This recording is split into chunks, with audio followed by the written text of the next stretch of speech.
Well, thanks for being here, and thanks for missing out on an important game.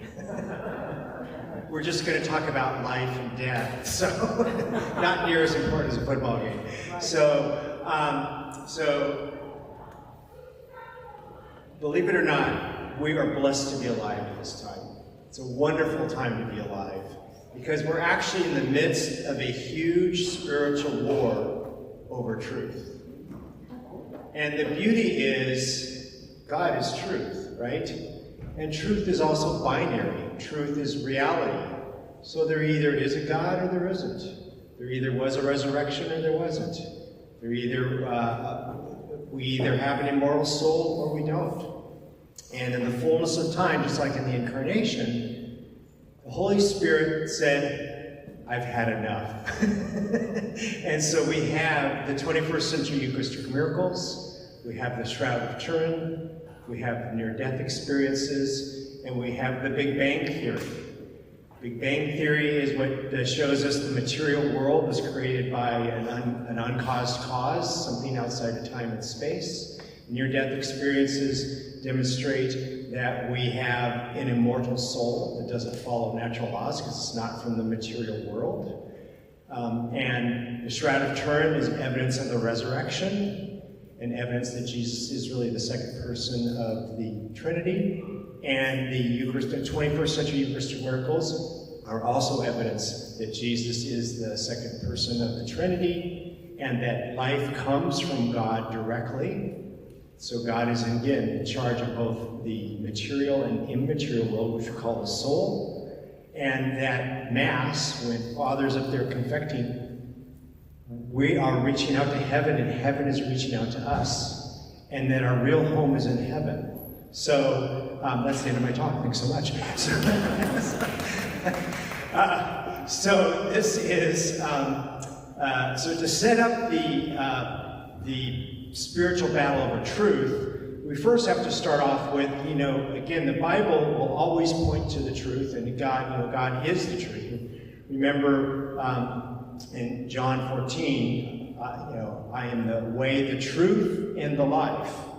But where we are today is prefigured in the Bible as well. In John 18, remember when Pontius Pilate is interrogating Jesus Christ, and he basically says, so why are you on planet Earth? Are you a king? And he says, why are you here? And what does Jesus say?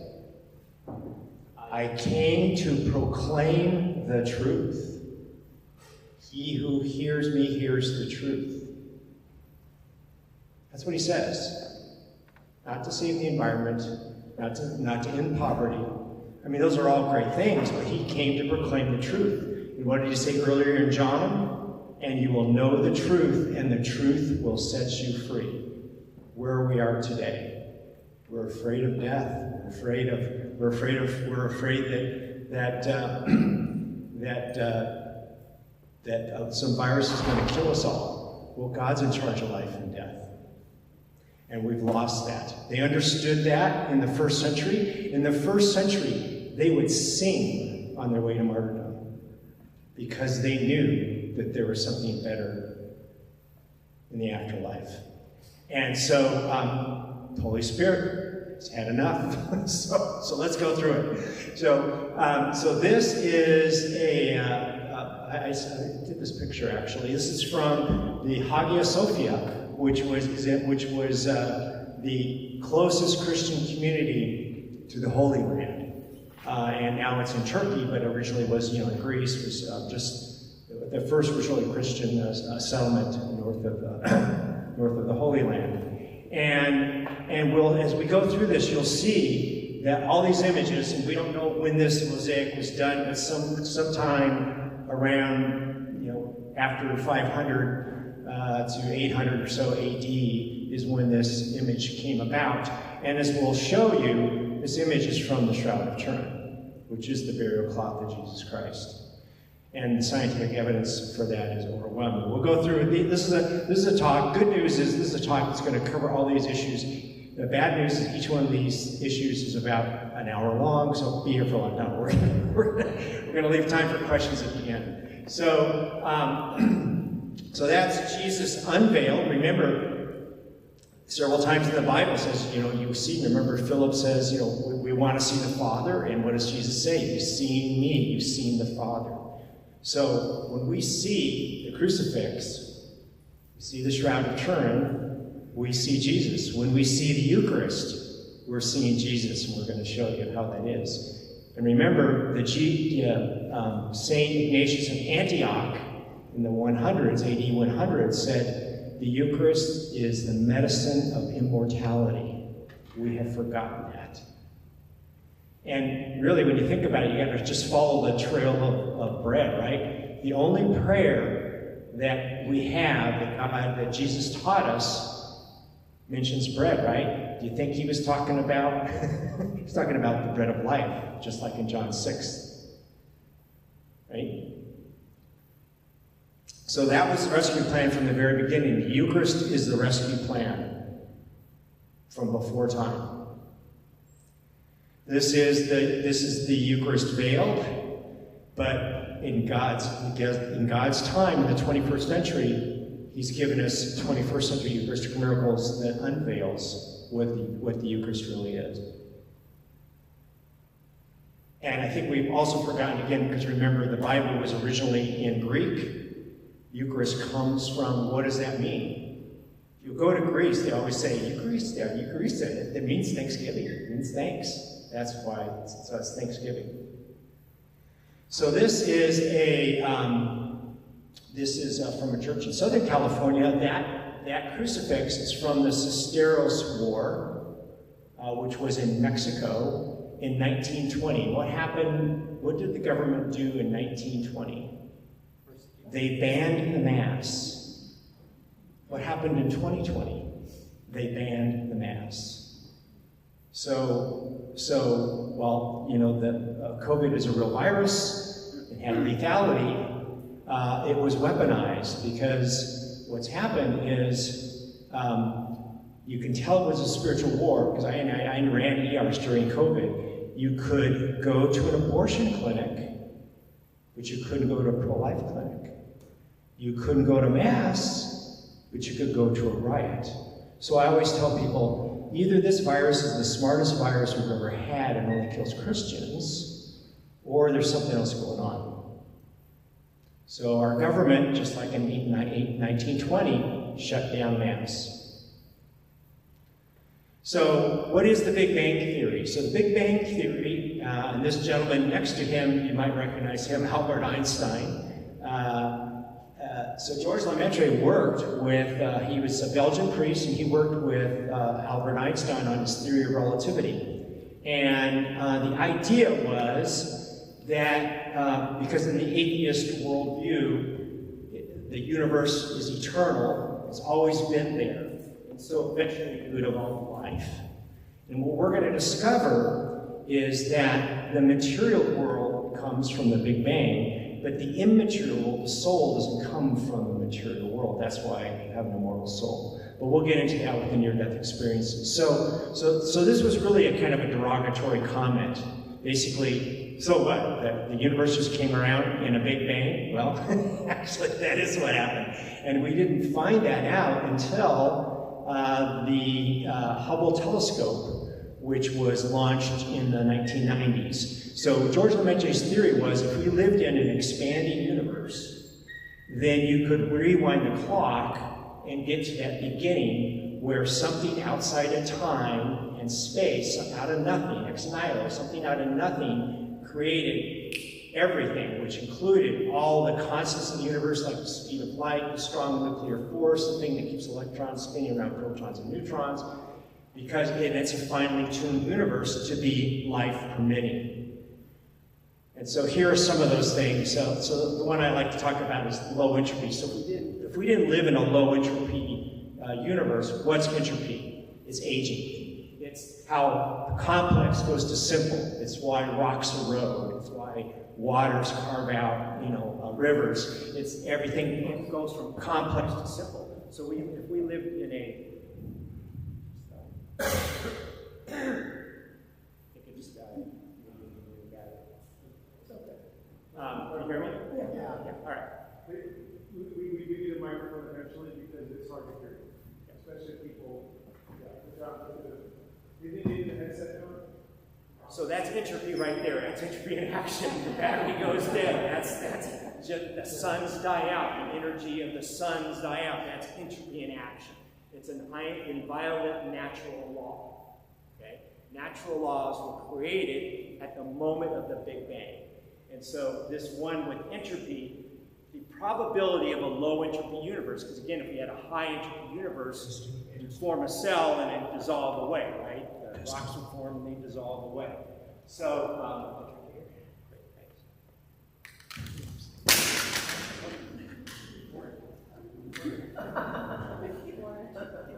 more entropy. See, it's very active. Okay, so this one factor, entropy, low entropy universe, is 10 to the 10th to the 123rd power. So I'll give you three, because those numbers are so big, it's hard to comprehend. So let me just give you two examples of what it means. Two examples. One is, it would be if there was all the parts for a Boeing 747 in a junkyard, and a tornado went through it, that's the odds that that tornado would have at the end of that time completed, fully assembled with a 747. Or a bunch of monkeys simultaneously typing in one time, in one try, would do the complete works of Shakespeare. But the other one I really like to really use it kind of graphically is if you took paper and did 10 font numbers, 0.00000, the amount of paper that it would take to get to that 10 to the 10th raised to the 123rd would fill the solar system. That's how improbable that one factor is. And then you take the strong gravitational force, you take the dark matter versus the light matter, you take the strong nuclear force, if it was just off by not quite as much as that, but again, astronomically small number, that everything would be hydrogen. If it's too dense, everything would be helium. Again, it wouldn't be a life-permitting universe. So some super intellect had to create this. I don't know if I have this on this slide deck here. One of the physicists said, that it's clear that a super intellect monkeyed with time, monkeyed with physics, monkeyed with chemistry, and monkeyed with biology. And so now you won't ever hear this in the media, but now more scientists, more physicists believe in the Big Bang Theory. You just won't ever hear that because we do a really good job of suppressing the truth in our culture.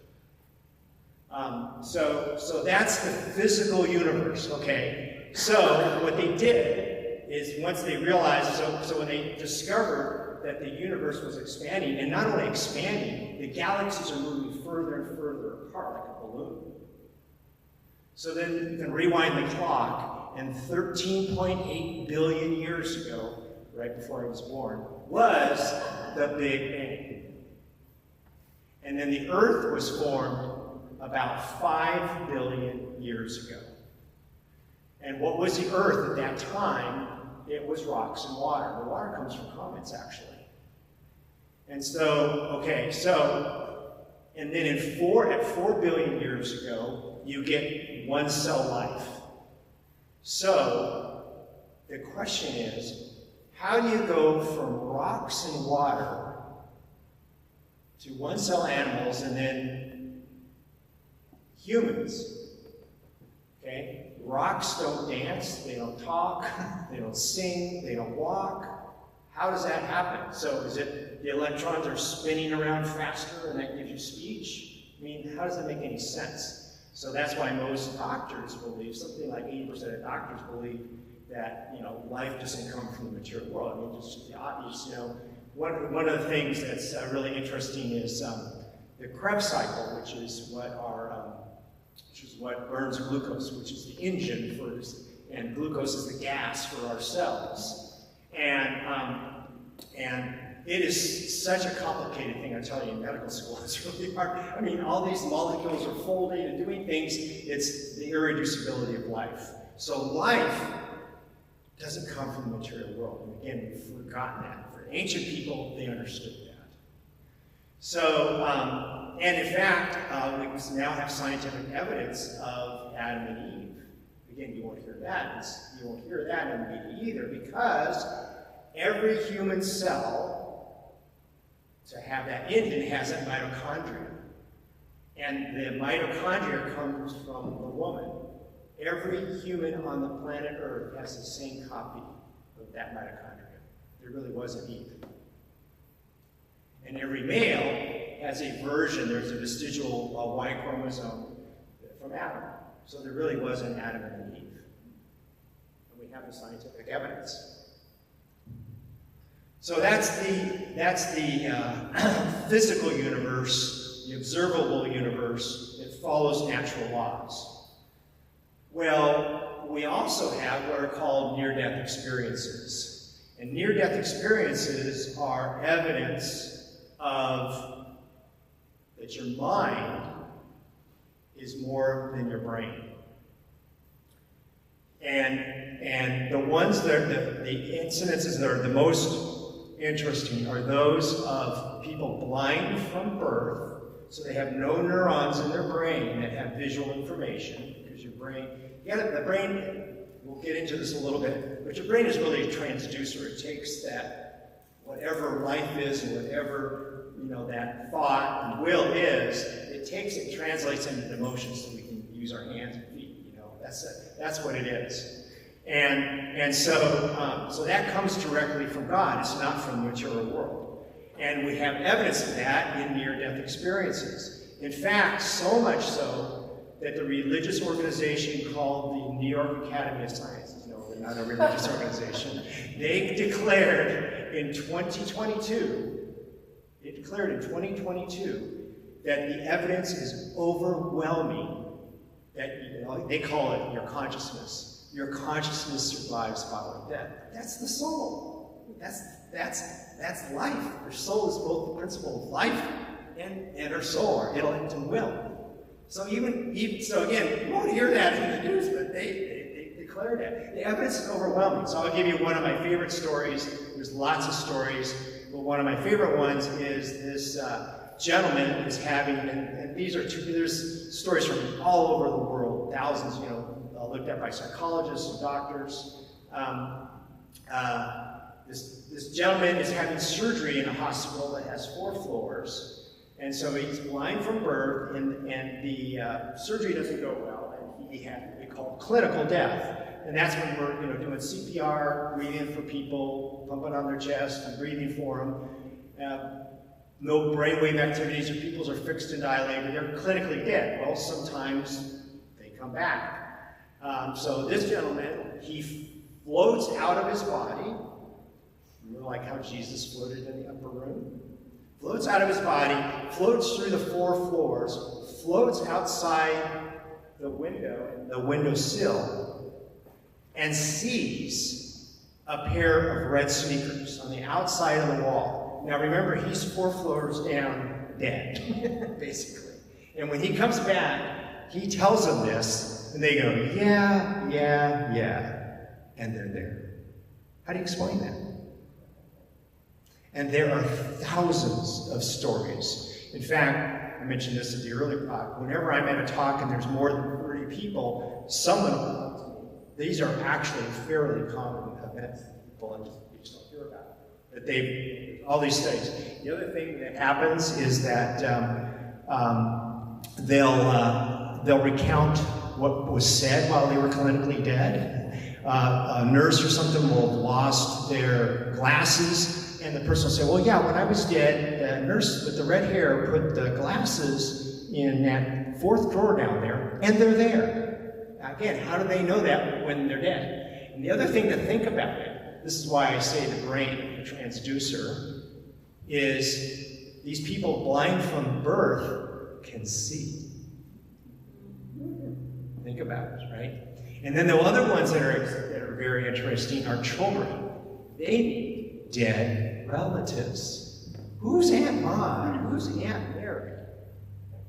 And they all have one thing in common. Guess what it is? They lose their fear of death because they see that there's something better on the other side. In fact, most of them don't want to come back. It's so wonderful. Now that's 85%. 15% don't have a positive experience. There were ISIS fighters on the field that had near-death experiences, and they all converted to Christianity because they saw visions of hell. They were given visions of hell. So there really is an afterlife, and your mind is more than your brain. So you can't download your brain to a computer. We don't know what thought is, right? How do electrons spinning around protons and neutrons cause thought?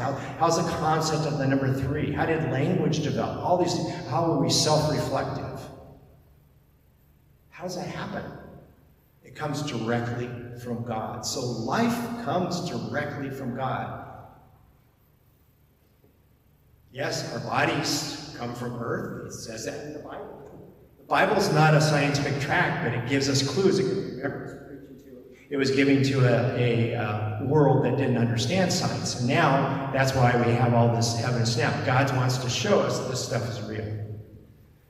So let's talk about now why the Shroud of Turin is the burial cloth of Jesus Christ and evidence of the resurrection. So this is a photograph of the Shroud of Turin. So the Shroud of Turin is 3 cubits by 1.5 cubits. So it means the image of Jesus Christ. This is Jesus Christ. He was a tall person. He was between 5'10" and 6'1". In those days, the average male was about 5'3" to 5'4". So he stood out in a crowd. Also, if you note, there's he looks like a rabbi. Remember, they call him a rabbi.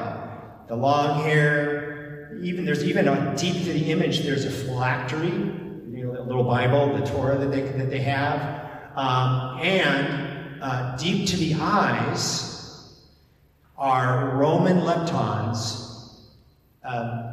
minted by Pontius Pilate from AD 29. So I always tell people, science, we just talked about what science can and can't do. Science is about probability, right? It can't actually prove anything.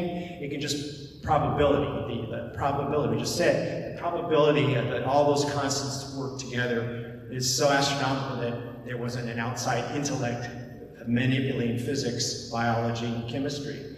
Well, the same with the shroud. We're going to go through just some of the evidence. Again, this is just another whole lecture. Just give you some of the evidence. It is a perfect 3D image. So if you put a burial cloth, which is a sheet basically, over you, it hits the nose, it hits the cheek, it hits the ears. Look at this. It's a perfect image. It's in the entire body. You see every square inch on his body.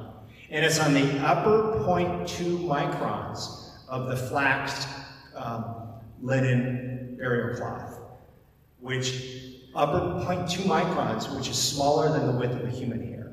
We don't have that technology today to do that. And we'll just go through some of the other medical evidence. So again, like I said, back to probability. So it's possible that aliens from outer space that have technology that we don't have came and did this. But we're going to go through all the different things they have to do. And the final thing they'd have to do is they have to be able to travel through time, because this has type AB blood, which is the rarest blood type in the world. It's in 12% of Jewish people. And the Lanciano Eucharistic Miracle 750 has type AB blood. And every 21st century Eucharistic miracle has type AB blood. So again, those aliens have to travel through time. So what we just say, that's God. So, and then also if you look at the hands, and we'll show it better on the, so it's a 3D image.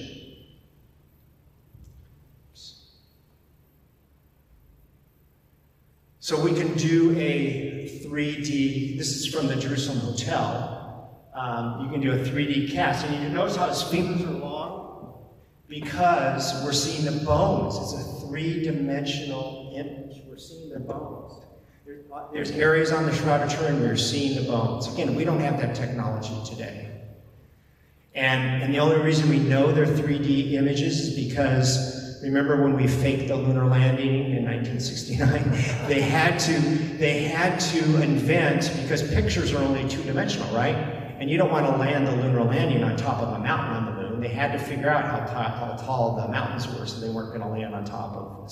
So they invented this VP8 analyzer. And if you take a picture of you or me and you put it under this VP8 analyzer, it looks like a Picasso where your eyes are over here, your head, your nose is down there. Well, you take a picture of the Shroud of Turin and you get this 3D image. It's a unique 3D image, and it's actually a nuclear image. We'll go into that in a second too. So, just like in the biblical accounts, there's over 100 scourge marks, and it perfectly matches the Roman flagrum, which is what they used to scourge. And then, the crown of thorns area, you can see that reverse 3 up on the forehead. That's from bleeding, that's from blood bleeding. And Max Fry, who was like kind of a CSI for Europe, he did a pollen sample of the entire shroud. And he found pollen samples from Constantinople, because it was in Constantinople. He found it from that area in Turkey, which was Greece, Edessa, where the shroud was actually found in the 500s. Yeah, too, if you want. But he couldn't identify the pollen fragments on the crown of thorns. So he went down to Jerusalem, and that's where he found them. So again, those aliens are pretty darn clever. So it showed that this shroud was there, and then so the odyssey of the shroud. Because remember, people wanted to destroy it, right? Because that's evidence of the resurrection. They kept it secret. No one knew that it had this. And in 525, they were repairing the walls of Edessa, the fortifying walls, and they found what they called the portrait of Jesus, and it was really the shroud all folded up. And here's another, just kind of an interesting aside. Remember Joseph of Arimathea? This is why things are in the Bible, to connect for us to our day. Go, oh, okay, now I understand that. Remember, it was he was a very wealthy man. Well, the quality of the Shroud of Turin, which the shroud, the burial cloth of Jesus Christ, is of higher quality than the flax burial shroud of Queen Cleopatra. And it has a unique 3-on-1 herringbone that was only in 1st century Syria. Again, clever. Aliens are just very clever. So clearly, medieval people didn't have this kind of technology. And then it's in a state of rigor mortis. Remember, he shall not be corrupt. And so rigor mortis lasts about 40 to 48 hours. So the LA County Examiner, there's been several forensic, and they go, oh yeah, this is the image of a body of a man crucified just like in the Bible, and it's in a state of rigor mortis. So there's no decay. There's also no broken bones. There is something broken. So your nose is mainly cartilage, and so the tip of the nose is broken. Because remember, Jesus was hit several times. That's why it's mentioned in the Bible. But that's what's broken. The bone is up at the very top. It's just a very small part. It's the bone. So there are no bones broken. And again, they put the nail through the wrist. Because again, they didn't have a name for wrist in those days. They just called everything the hand. And it goes right through there. And that's why there's 4 fingers. Because when you put a nail through this, you get the median nerve, and it causes your thumb to curl over. And remember, we said those are 3D images. You're seeing the bones of the hand. Perfect image. I could go on and on. There's so much. I mean, you put probability of each one of those, it just becomes so close to 0 that it's so then why does it date to the Middle Ages? Well, we have that answer now too. So remember, this is a linen garment. They didn't have cotton until in the Middle Ages. I mean, in the Middle East, cotton didn't come around until about the year 800 and didn't reach Europe until about 1200 or this, somewhere around there. Everything was made out of flax. That's why we have linen. That's why the linen is used up here, because flax is what linen is made out of. Cotton didn't come until years later. So, so when they did that 1978 STIRT program, which was a bunch of American scientists, they came to the conclusion that there's just no way this is not the burial cloth of Jesus Christ, so let's go ahead and do the 1980, let's do the carbon-14 dating. Well, unfortunately, the Italian scientists kind of got jealous, and so they said, okay, yeah, we'll do it, but we get to pick where it was. So the Americans, they wanted to do it 6 different sites on the Shroud of Turin. The Italians, scientists, decided, we're going to just do one area. Well, guess what? They did it right here. These are the burn marks from the fire of Chambray in 1532, and they did it right there where it was damaged. And to even have further proof, the Poor Clare religious order documents in 1534 they repaired the Shroud of Turin from the 1532 fire. So those marks, those odd-looking marks, are from, because it was folded in a silver box. It was kept in a silver box. Silver melts at 1700 degrees Fahrenheit. That's why you have those burn marks. But if you notice, it doesn't get the image at all. And then what do they do when even today? What do you do when you have a fire? You douse it with tons and tons of water. Well, if you took the Mona Lisa and douse it with water or any sort of paint or dye or whatever, it moves, right? It smudges. It didn't move because it's a nuclear image. So let's go back to now. So now we've established that they took it from this burned area. We have that it was repaired in 1532. Well, here's the real clincher. When they went back and looked at the sample that was sent from 1998 compared to the samples that were taken in 1977 or 78, the samples that were taken in 1988 had cotton in them. So they're dating the repair. They're not dating the Shroud of Turin. But again, if you type up Google, it won't tell you that. So, but that's the truth. And then we have all these other explanations for why we have other tests that date back to the 1st century. But another one that's really great, and we'll show the other two that I really like. So remember in John's Gospel, remember the face cloth that's rolled up on the side? Well, we actually have that. And that's why it's mentioned in John's Gospel. We have that. It went a different route. It doesn't have the image on the shroud because it was removed and then Jesus resurrected after that. Okay, because this, remember, it's rolled off on the side. So, and we have a provenance of that from the year 600. What a provenance is means that there's a bishop from 600 and just a chain of custody from there. And just by coincidence, there are 120 blood stains on the face cloth of Oviedo, which is in Spain.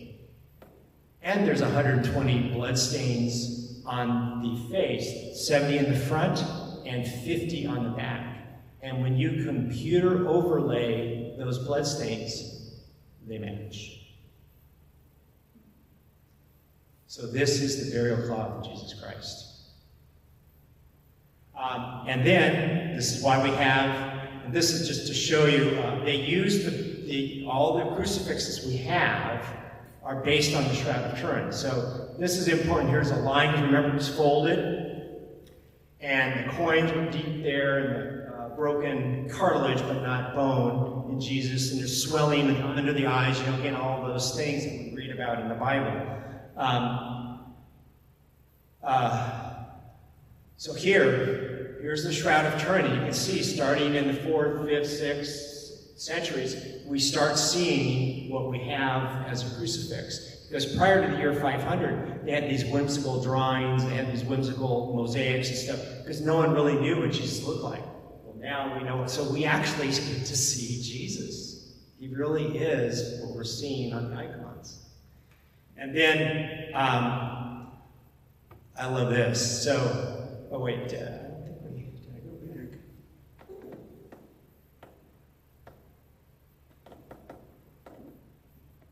There was a coin from 694 that's supposed to be on there. Anyway, there's 694 coin that has that fold on it, minted for Justinian II. So the Shroud of Turin has been the object of all these icons we have about Jesus. So this, I love this. This is the Divine Mercy. Remember Saint Faustina? This is the original one, was put out in 1935. And then remember, the Nazis came, and then the Soviets came, so they had to hide it. And Sister Faustina, kind of like myself, was not the brightest person in the world. She's the one that directed. They hired a gentleman who turned out to be a Freemason to do this painting. And every week she would go and say, no, you got to change this. At one point, the priest that was there was used as a model. No, the hand's not right, the arms aren't right, the rays aren't right, whatever. And the guy almost quit, but they did. I think it took a year. She went every week for like a year. And so when it was finally discovered, I think it was in the 80s, it wasn't, it took for the Soviets to fall and finally, because again, they wanted to destroy it. So they find this, they find the original, and again, Sister Faustina had never seen the Shroud of Turin, the burial cloth of Jesus Christ. And when you digitally computer the original with the Shroud of Turin, it matches. So God is just shouting that this is me. We get to see him in the 20th and 21st century. That's really Jesus. The medicine of immortality, the Eucharist, the salvation of our world back then and bad now. So it's a great time to be alive. So what is a Eucharistic miracle? A Eucharistic miracle is, there are 4 21st century Eucharistic miracles. And yes, I'm not good at math. Buenos Aires was in 1996. But we call it a 21st century Eucharistic miracle because the findings didn't come out until 2005. So what's a Eucharistic miracle? So a Eucharistic miracle, these 4 events are, what happens is a host, a consecrated host, falls to the ground, it's unnoticed, and if the priest notices it right away, they can consume it. But if it's dirty or you don't see it for a while, they put it in a special vessel with water. And usually within a week, it dissolves, because you put bread and water and it dissolves. Well, in 4 times in the 21st century, that's not what happened. 99.99999% that's what happens. But Jesus, the Holy Spirit said, you know what? These poor people need some help because they're not hearing the truth about this stuff. So I'm going to help them out. So in these 4 instances, that piece of bread develops a red spot. And just by coincidence, red spot's human type AB blood, rarest blood type in the world. Same thing that's on the Lanciano miracle of 750 AD. Same blood type that's on the Shroud of Turin and the face cloth, Sudarum of Oviedo. And then it turns into heart tissue. And not just any heart tissue, but living heart tissue under agony with living white blood cells. And I will tell you, as a doctor, ask any doctor, white blood cells don't live outside the body for more than 30 minutes.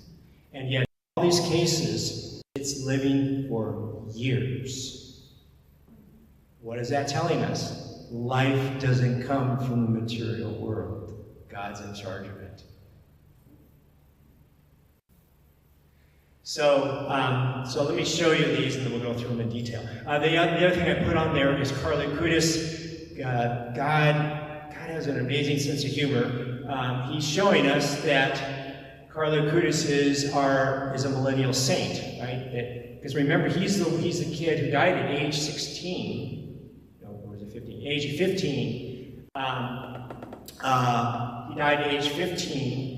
And he's the one that did the Vatican thing about all the Eucharistic miracles. Well, so he died on October 12, 2006. 10 days later is the Tixla, Mexico miracle of October 22nd, 2006. And then 2 years later, on the Sokoka, Poland, it's the same date, but 2 years later. And then somehow they got pushed down. Is the last one is Legnica, Poland, is on December 25th, 2013. Now, there's something about December 25th that rings a bell. But anyway, on December 25th, God is shouting, this stuff is real. We're going to go through each one of these. So this is my photograph too. This is from Lanciano. So I actually saw the Shroud of Turin in 2015. That's how I got on into all this. My wife was also a physician. We lived in Menlo Park for a while. I was a professor at Stanford for a while in school. And we went on our first ever Catholic pilgrimage. And we got all this material from the Vatican and from this Catholic pilgrimage saying, you know, Shroud of Turin could be a medieval forgery. We don't. And, you know, as a trauma doctor, when I saw your shroud, you're like 10 feet away from it. And I'm looking at this and I'm going like, I'm sorry. There's more to this than meets the eye. And then 2 days later, we're in Lanciano, Italy, and what are doctors training to look for? Pattern recognition. Both had type AB blood, you know, technology that we don't have today. And I started, and then the Holy Spirit led me to Father Spitzer. So I've been doing volunteer for him since 2015. So that's what happened. Is I didn't know any of this either. So. But again, as a professor, I know how to do research, and I can get through the false paths and the half-truths and all that. And I realized that there's all this evidence that this stuff is real, and no one knows it. so anyway, here's the heart tissue on top, and there's the blood below, the type AB blood. Well, in 750 AD, they didn't have microscopes. So it wasn't studied until the 1970s. So 1,350 years later, that tissue still exists. If I died tomorrow, my heart tissue wouldn't last for 1,350 years. And again, type AB blood and heart tissue. And this miracle and the one that happened in Bolzano, Italy, were really for the clergy, because this priest at Lanciano didn't really believe in the real presence. And right before him in the congregation was confecting Mass, acting in persona Christi, the wine turned into blood. They knew it was blood, but of course they didn't know what blood type it was. And the tissue, the Eucharist turned into tissue. They didn't know it was heart tissue. We didn't find that out until the 20th century. So, and then this is the Buenos Aires Eucharistic miracles. You can see the red spots. You can see the blood, and you can't really see the heart tissue so well in this. So this was sent to multiple labs, and in all these cases, just like all the miracles that the Catholic Church looks like, they always use scientists that aren't Catholic. They use people that are against, because we don't want to affirm a false miracle, because then that'll be it, right? You guys just lying about everything. So they take it to, first it's in Buenos Aires, and again, this is the one, they didn't do anything, they just took photographs. Actually, Pope Francis was the bishop, and all he did for the first 3 years was take photographs, did nothing. And then they started sending it to different labs. And in all these different labs, they found that it was living heart tissue. Well, the final one was up in New York, this famous pathologist, cardiologist, Dr. Zugabe, who just recently passed. And they had him examine it. In his writings, he writes, well, this heart tissue is in a state of agony, like it's trying to repair itself. It's a dying heart. And he said, how did you get this? How did you get this dying heart from a live patient? How did you get this? And he said, and they said, well, it's from a piece of bread. And the guy goes, I don't believe it. And of course he became a believer.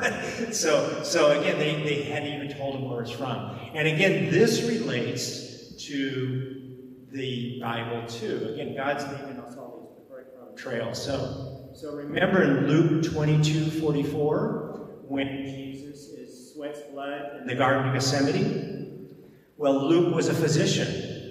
Okay, so that's why he describes that. And we have modern day examples of that. So I'll give you there's a sad case. A woman was saying goodbye to her husband and children, and as they're driving out the driveway right in front of her, they're killed in this horrific car accident. She falls to her knees and sweats blood. It's a sign of severe stress. That's why it's mentioned in the Bible. Everything in the Bible is in there for a reason. So that in our day and age, we could go, oh, that's the kind of suffering he went through. So he went through physical, psychic, spiritual, mental. Because remember, he's a fully human nature and a fully divine nature. He's a divine person, but with a fully human nature and fully divine nature, so that we can be up in heaven with him. God sees his wounds. He's at the right hand of God. He sees those wounds. That's what Satan's upset about. That's why the Shroud of Turin has been in 2 fires. There was another one in 1996. Satan wants that gone, so who knows how long it's going to last. Same thing with these Eucharistic miracles. They may not last forever. God knew we needed them now. That's why we have them. This is Tixla, Mexico. This one's a little different. It actually happened while a religious sister was, she noticed that there was this red spot on the Eucharist. And then they put it away. They didn't, I don't think they put this one in water. They put it away for months and months and had it studied. And this one, they did extensive studies, and the blood is coming from the inside of the Eucharist, like a cut vein or a cut artery. This one's my favorite because you can see there's still bread there. So on electron microscopy, you can't tell where the bread stops and the heart tissue begins on electron microscopy. Now again, Satan was not happy about this, so the Catholic Church and these 2 poor scientists at a medical school in Sokoka, Poland, were, accused of murder. That they killed somebody and they did this. They put type AB blood. They got this heart tissue that's alive and all that. And so finally, fortunately, they decided, well, we'll send it to another medical school. Same thing on electron microscopy. And then this last one in Lenica, Poland, December 25th, 2013. And again, the reason this parish was chosen by the Holy Spirit is it's named for St. Jack. I don't know if I have a Polish name here. I can't pronounce his Polish name, but he's called the Apostle of the North. And in the 1200s, the Tartars were going to desecrate this church and going to steal the Eucharist. And so he saved the Eucharist from being destroyed, just like the Romans did in the early days. And church was named after him. So that's why, God decided to do it on December 25th, and also at that church. So that's the reason. So I hopefully haven't gone too long. That is, that's what I wanted to talk about, and just again remind you that they're all connected. Everything in the Bible is connected. On the surface, it's very simple, but it's all connected so that we can believe this stuff is real. So life comes directly from God. That's why abortion's not good, because we don't create life. We contribute DNA, but DNA doesn't code for life, it codes for proteins. That life comes directly from God. But he also created the physical world so that we could live in a life-permitting universe. And then he loves us so much, not only did he send his son, he now gives us this evidence because the world tells us that it's all been disproven, and yet it's just the opposite. He's trying to help us, and do we need the help? We're in this crisis of truth. But there is truth. The light of truth always overcomes the darkness. So our job, which has always been our job, is to work with the Holy Spirit to get more people to heaven. Because the two scariest passages in the Bible are, remember when Jesus is talking to the Pharisee. He doesn't like false teachers. So before ever I talk, I say, please God, don't strike me. That's when he false teachers. So he says it'd be better if a millstone had been put around your neck and thrown in the sea. Okay, well, that's kind of weird. But then the second one's even more really good. With the second one, he's talking about Judas. He said, it would have been better if he'd not been born. What does that mean? So what does the world tell us? You go into nothingness when you die. What it means is you don't go into nothingness when you die because you have an immortal soul. It's not part of the material world. And you go one destination or the other. And that's what we see with the near-death experiences. This stuff is real. Just because we can't see it doesn't mean, we can't see atoms, doesn't mean they're not real. There's a physical world and there's an immaterial world. And the immaterial world is where life comes from. And so that's why it's an exciting time to be alive. Joan of Arc said, through the grace of God, I'm born for this. You're at this time of life. You're alive right now to help because we've lost Christendom. We now live in a world that's hostile to Christianity. Canceled Mass. So, but God's with us. And just like the readings today, He created everything. He created the angels and the fallen angels. And they realize it. They're just trying to scare us. He's already won the battle. He's already defeated death with the resurrection. Yeah. Oh, is that what it is? Okay, thanks. He has defeated death. So we have the bodily resurrection. That's what the Passion was about. But we already had an immortal soul. If we follow Him, we go to the right destination. If we don't, we don't. That's the second death. And that's what happened with Adam and Eve. We're good people. Life is good. We just have we have concupiscence. We have a tendency to sin. But God has redeemed us. He's opened up the gates of heaven. And God, when He looks, He sees us. And that's what we get to see in the Eucharistic miracles. We're seeing that God truly is present, just like in the apostles' time. Because He's outside of time. So time has collapsed. When He says, this is my body, remember His word, if you read John real carefully, He's talking about, He's fighting the Gnostics, that the body is bad and the spirit is good. That heresy is resurrected today. In the, the 13th century, the Albigensians and the Cathars, which were Catholic sects, they didn't want people to have kids because the body's bad. That's where we are today. God's in charge of life. And what's His first command to it? Be fruitful and multiply. He wants us to have children. That's what we're fighting. We're fighting truth. Either we're our own gods or there is a God.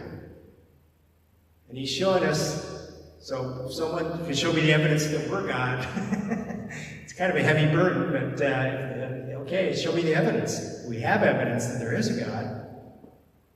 And He loves us. He wants us to join Him in heaven. So, thanks, and I'll take all your questions.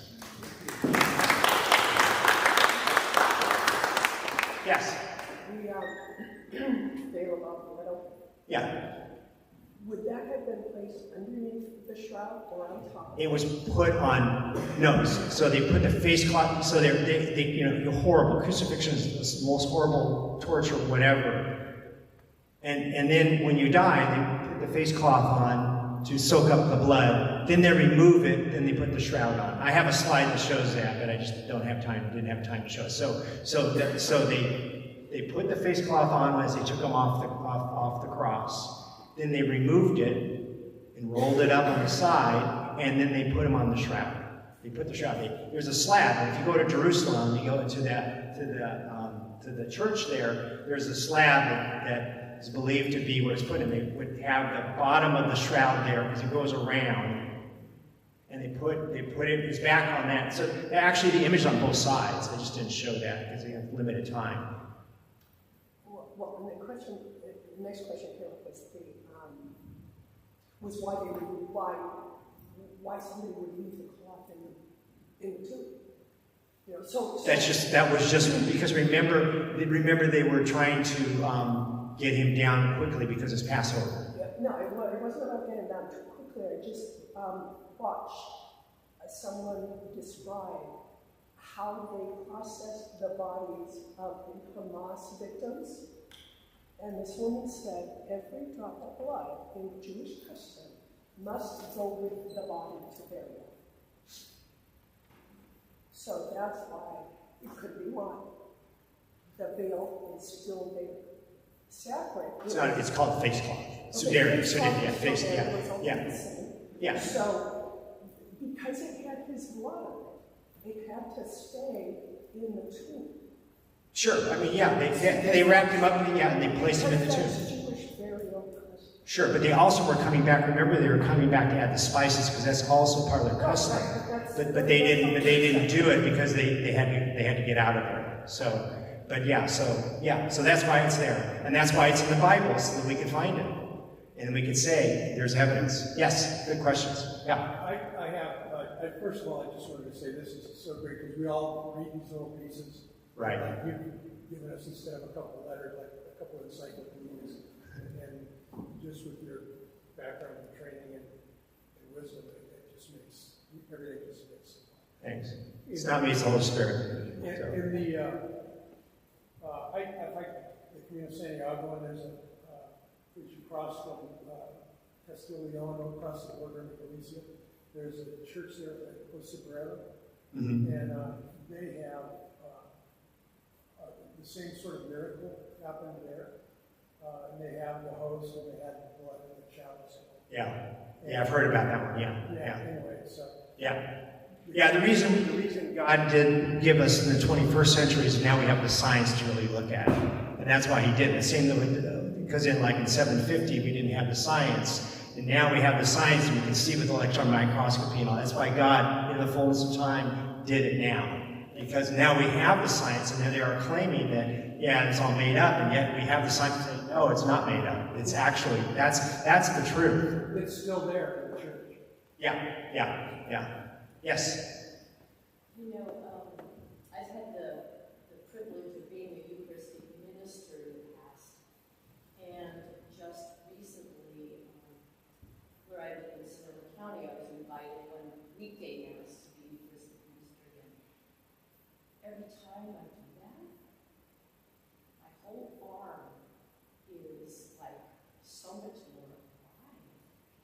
So what I wonder is, these are beautiful miracles, and why are we not feeling that more in our hands when we receive Christ?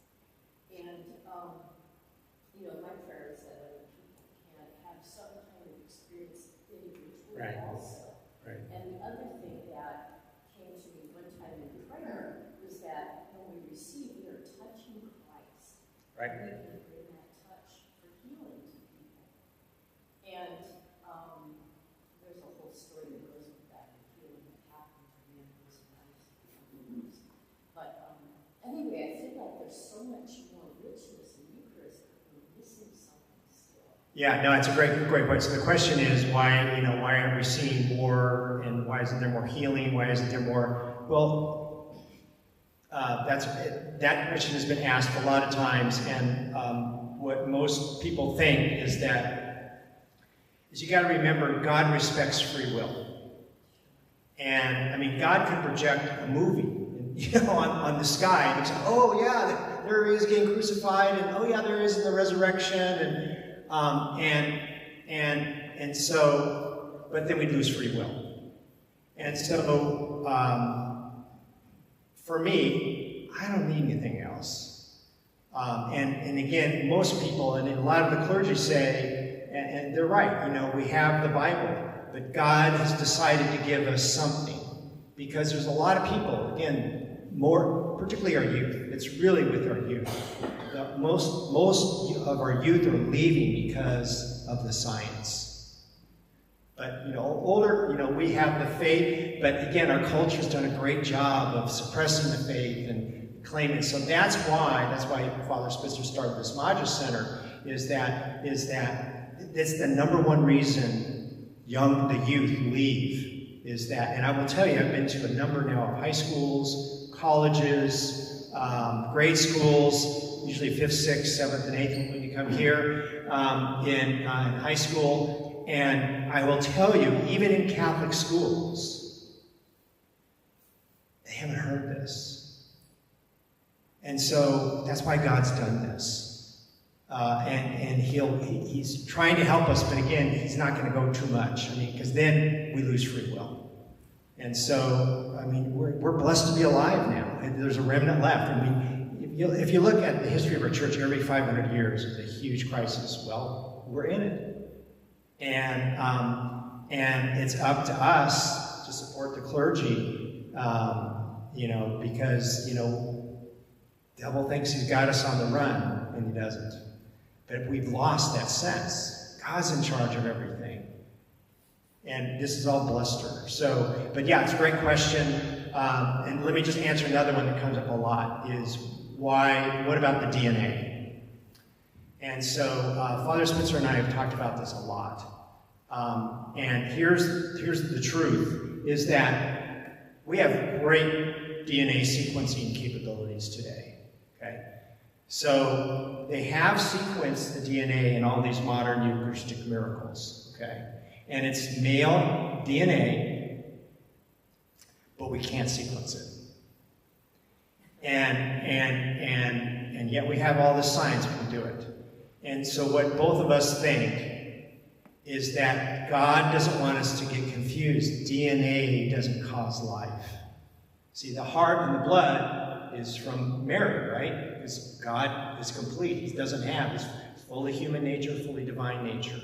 And so God doesn't want us to get distracted, just like why I think he doesn't want us to have, Eucharistic miracle every day. Because we'd get distracted. There has to still be that leap of faith.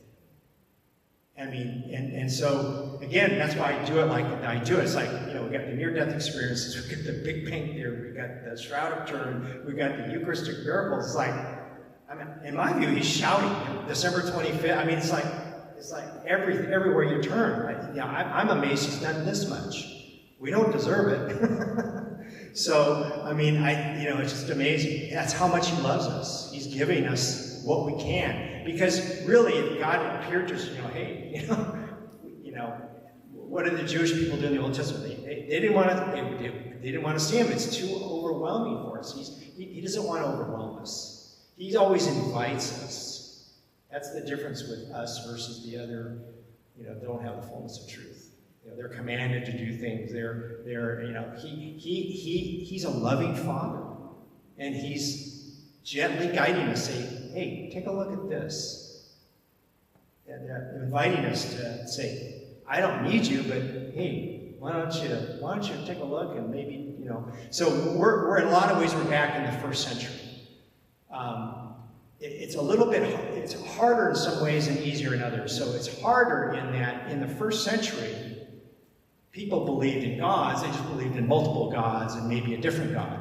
In today's world, we have people that have rejected the concept of God. There were pretty few and far between atheists, up until about 1700s, really. And so we've now people that have rejected the idea of God. And they've used science, and that's what they're doing with our kids, is to use science as a weapon against them. And that's why God has responded. He loves us. He loves our kids more than we do. Yeah. Why don't we get some test subjects first? Yeah. So let's do one more, and then if you want to stick around, we can. Okay, yeah, that's fine. Yeah. So one more. Yeah. I hope you might shed some medical insight into an experience that I had. You referenced early on about the accounts of people in your death experience. Right. Being able to account things that there's no explanation for. Right. My mother mother died in my arms after having multiple seizures. The cancer had reached her brain. I had never seen anyone die. I hadn't read anything to prepare myself for this moment. I wasn't sure after each seizure whether or not she had actually died because she would go kind of limp. The last seizure she had was at 8 in the morning. They started at 11 at night. And the way I knew she died was I literally saw her spirit leave her body and go straight up toward the ceiling against gravity. I know that I wasn't under duress. I wasn't overly emotional. I was coaching her, helping her to let go. I'm wondering if you've heard anyone else mention seeing something like this. Yeah, there's been things mentioned about that people have seen the spirit leave, and the other thing I didn't talk about with the near-death experiences, there's also two other categories. People with really bad dementia haven't spoken. There actually was a movie made about it, it's based on a real story, where this guy is saying to his mother, who's obviously devout, saying, you live this great life, and here you are, you can't talk, you haven't speak, and anything, and here I've done all these horrible things. And this is a woman that hadn't spoken for, I think, years. She turns to him and says, well, sometimes the devil leaves people alone. I mean, there's lots of stories like that. There's also cases where anencephalic, which is people that don't have a brain or very little brain, they start speaking. Again, God is just giving us little hints here and there. Your mind is more than your brain, and that's what you saw with you. So that's what's going on. And then there's I'm blanking on it. There's another. There's others. So again, the church has to be careful about those because again, that's private revelation. We don't have to believe in private revelation. Public revelation ended with Jesus. Okay. That was the end of public revelation. But that doesn't mean there isn't things doing it. Saints have seen, talked to God, St. Faustina. But what we have to be very careful about in this world that claims that we're making all this stuff up is that we have the science to do what we can. But we got to remember, science we can't see the miraculous, we can't see the supernatural event occur. What we're seeing is the effects of the supernatural event. So the Eucharistic miracles are the effect. That's not what happens, that's not what happens during the Mass. God did this thing special for us to show us what really is going on, right? And same with the Shroud of Turin. We didn't see him. Let me just, that reminds me. So there's two theories about why it's a nuclear image, 3D, perfect image. It would take 6 to 8 billion watts of pure laser light energy over 1/40 billionth of a second, otherwise it vaporized the cloth. Or you have 8 octillion molecules, atoms in your body. It would also take the spontaneous low temperature nuclear degeneration of all 8 octillion nuclei, and they would bombard the cloth, because that's what's happened. It's a nuclear image, and it's redone the bonds on the cloth, and it explains the blood stains on the shroud are bright red. And as you know, after time, blood turns dark and turns black eventually. Well, it explains that because it's all these charged nuclear particles. So Shroud of Turin is a nuclear image. And so whether it's pure light, and remember, I am the light. And remember in the Transfiguration, what happens? Remember, his face is shining white. That means the light's coming from his body, not from heaven. He's God. That prefigures, and that's why the other apostles there. I mean, if you you go through it, the connections is like mind-boggling. It's all in there. We're so smart, we just ignore it. so thanks. I'll stay back and answer things.